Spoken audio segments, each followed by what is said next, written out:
Hi, and welcome everybody to another edition of the Winner's Circle Sports Betting Podcast. It's Friday, January the 20th, and we're going to be talking some NBA today for, if not the first time this season, the second maybe. There's a reason for that, and we'll get into that a little later. But without further ado, Mr. Jesse Shule, who talking about the NBA, some pretty good record over at sportscapping.com. Jesse, share that with the audience.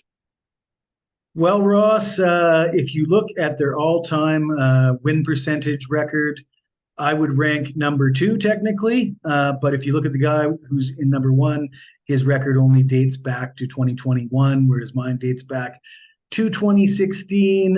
So if you're looking at people with over 1,000 plays logged, I am number one in win percentage at sports capping, which that's fairly impressive. They have everybody's at sports capping. They have a huge roster. The overall record since 2016, 573, 449, 52,962 units. I'm proud of that. I really am. You should be. And again, sports capping, I use them as my source for my official documented records. So they do keep tremendous. They pay attention to detail in terms of grading, leaderboards, and all that kind of stuff. Not to make light of what anybody else does, but speaking of which, at sports capping, like Jesse just alluded to, you got about 75 handicappers there. So to be number one since 2016 in terms of win percentage, or number one all time after posting NBA picks at that site for let's see, it would be 7 seasons now. That's something to be proud of, Jesse. And if I had a star, I'd put it on your forehead, because not only is Jesse a great NBA handicapper, he finished number one during the NFL regular season in money earned over at sportsmemo.com. I finished number 6 there. So we both had winning seasons. Jesse, though, had an outstanding NFL season. So, I mean, between myself, Jesse, and then you have El McMorty, who's had 11 straight NFL winning seasons in a row. Doug Upstone, who's had an NFL winning season and is red hot right now. And then who am I missing? Sean Higgs. Can't forget Sean. Tremendous handicapper, too. Volume handicapper, but hit over 60% in the NFL this year, being a volume handicapper. And folks, that will make you an enormous amount of money. So my point being is we have great handicappers on this channel. I'm very fortunate to call them friends and business constituents. And if you have not subscribed to our YouTube channel, folks, I don't know what you're waiting for. You're watching these videos because you're a sports betting enthusiast. And in the bottom right-hand corner of your screen, you will see an OSGA logo there. You just want to hover over that. A subscribe button will come up. Hit subscribe, and then while you're there, hit your notification bell, and you'll be alerted immediately upon any of our Winner's Circle Sports Betting podcasts going up on this channel. I'll be back today later with Sean Higgs, as we'll be discussing a couple games in college basketball on Saturday and giving you free picks in that regard. And I'm sure we'll discuss a little bit of what is going on with the NFL playoffs, what we saw last week, and what's going on. And by the way, folks, 2 NFL videos up on for the Winner's Circle Sports Betting Podcast on this channel. I did one with Al McMorty earlier this week, and also with Sean Higgs. So you can go into the right to our YouTube channel to get the archives of that video. All right, Jesse. NBA, and I said that there's a reason why we haven't done a lot of NBA. Well, number one, football season is been going on, and now it's winding down. And like all handicappers in this industry, as well as we may or may not do in the NBA, the main money maker always seems to be football. So that's where our area of concentration has been over the last 6 months. But now it's time to start turning the page. One of the big things that I have discussed on these podcasts, and specifically so with Sean Higgs, is why we stay away from the NBA this early in the year, and it is early in the year. because of the uncertainty of player availability, unlike even 5 or 6 years ago. And Jesse, I discussed this with you off air, and your approach is much different. So share that with the viewers, because I think they could learn something from that. Well, Ross, I do not disagree with you and my man Sean Higgs. I feel the same way. I hate betting the NBA right now. I really do. Yeah. It's not fun for me, but you know what? It is my job, and my job is to gamble, and I'm willing to gamble. So I continue to bet the NBA. Like I said, I have success with it. Number one all time in win percentage at sports capping. Number four all time in units at picks and parlays. I've had success back in 2019 when the Warriors were playing Toronto in the NBA Finals. I think the Washington Post wrote an article saying virtually nobody thinks the Toronto Raptors have a chance. I bet on the Raptors not just to win, but to win in 6 games. And I also bet on Kawhi to win MVP. National publications wrote about that win for me. And that was gambling, Yeah. So I'm willing to bet on games based on what I'm projecting is going to happen with player availability without knowing who's going to play. And that's the best I can do. And I'm not going to bet on that many games because, as I said, just like you and Sean, I don't love doing that, but I will do it, and I have been successful doing it. And that brings us into the game that you asked me to cover today, and that's a perfect segue. This game fits that 100%. We got the Warriors playing the second game of back-to-back in Cleveland. They went to overtime last night against the Celtics. Of course, it was a revenge spot for the Celtics after losing in the finals. Huge game. You look at the game, it was a close game, of course, went to overtime. You had Curry playing 43 minutes, a lot of the starters logging late 30s or high 30s or 40 plus minutes. And you got Steve Kerr as the head coach. So what do we project here? No announcements have been made as far as I can see. I've checked covers, I've checked ESPN, I've checked RotoWire. We're probably going to have to wait for a couple more hours to find out exactly who's going to play. But we can make a pretty educated guess that Steve Kerr, who comes from the Greg Popovich coaching tree, is going to rest his veterans today. So I'm expecting Draymond, Clay, Steph, all to be sitting out. Poole played a lot of minutes last night. I don't know if he's going to play. So that's my expectation. I'm willing to roll the dice and say the Warriors are going to wave a white flag, rest their starters. Then you got Donovan Mitchell is questionable, although probable to play for the Cavs. The Cavs are 17-7-1 against the spread in their last 25 home games. I don't think Mitchell's actually hurt. I think that was more of a rest day the last game. I think he scored 46 in his return to Utah, and then he took a day of rest. This is a game against the Warriors at home. I expect him to play in. So, yeah, I am willing to roll the dice. I think that once the announcement comes out, by the way, the line right now, it opened at 7. It's currently 7.5. I think it's close to 10 when the announcement is made, if indeed the announcement is made that the Warriors are resting their veterans and that Donovan Mitchell's going to play. So if you jump on now, you get minus 7.5. It's better value than taking 9.5 or 10 later, and that's what I'm expecting to happen. That's my projection. And that's a great breakdown, and it was a perfect follow up to exactly how Jesse approaches the NBA in this day and age.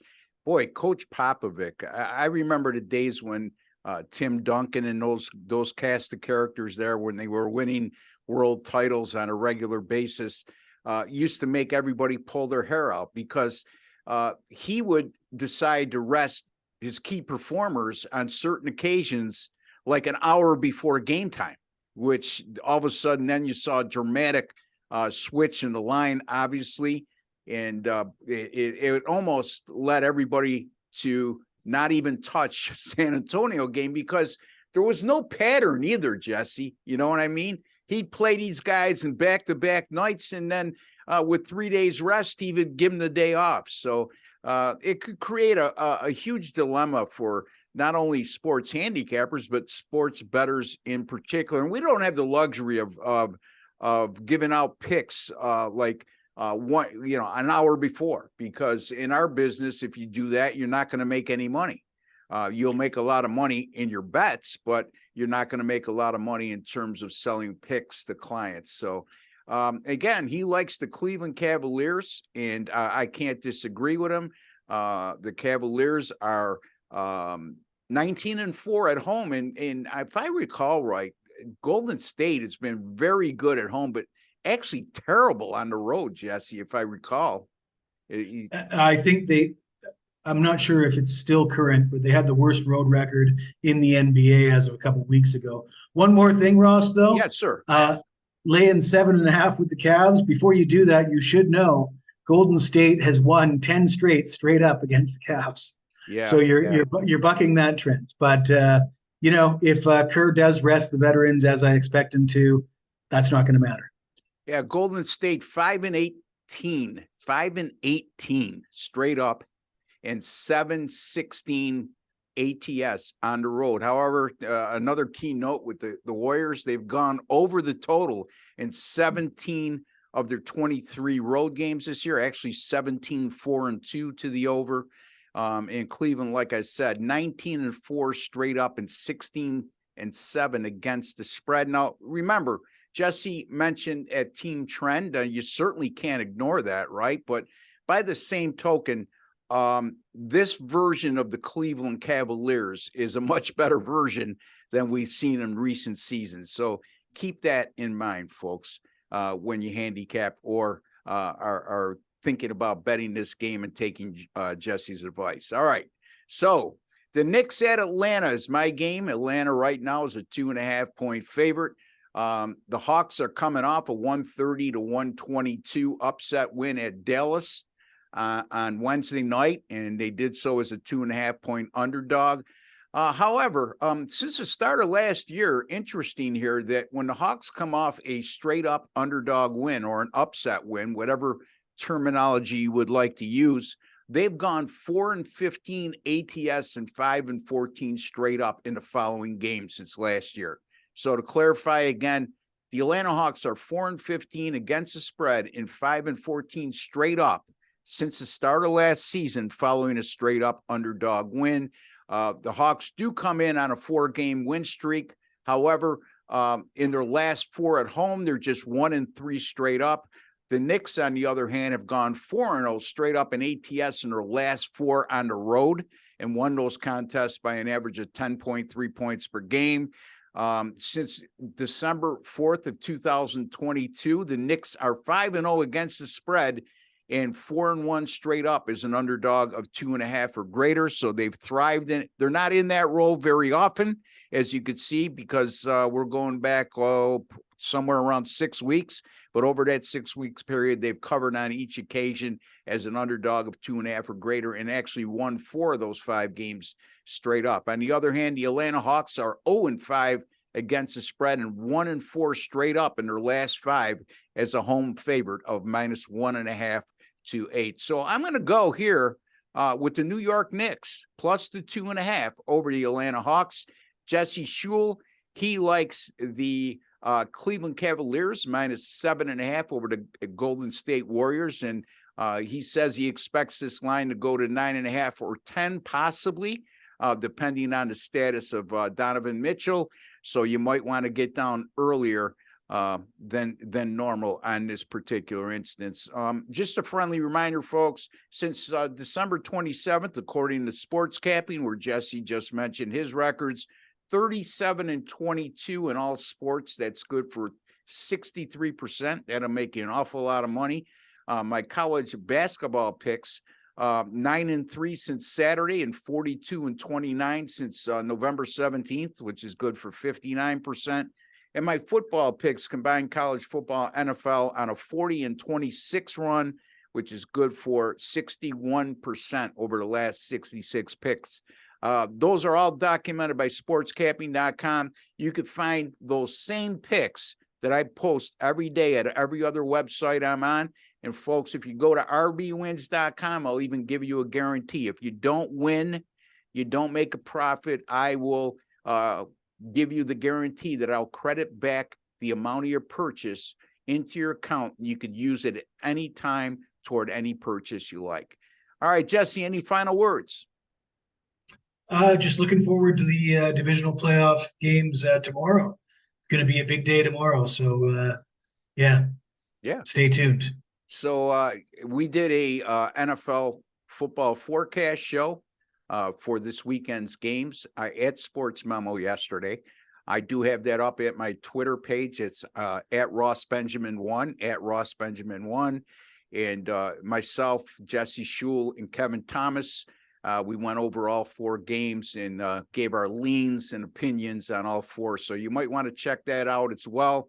You could easily get that not only at my Twitter page, you can go to sportsmemo.com. It's right there on the homepage. Can't miss it.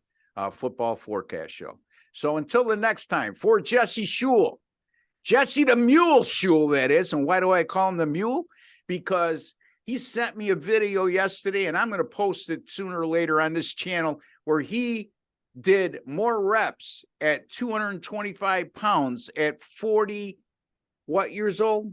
45? 47 years old. 47 years old than George Kittle did prior to the NFL draft during the NFL Combine. So George Kittle, if you don't know who he is, he's like a 6'5", 250-pound tight end in the NFL and a star. It's like a foot taller than me. Yeah, there you go. So Jesse Schul, he's the man. And Ross Benjamin, again, rbwins.com, jesseschul.com. You can find us both at sportsmemo.com and several other sites across the internet. So until the next time, folks, good luck, God bless, and take care.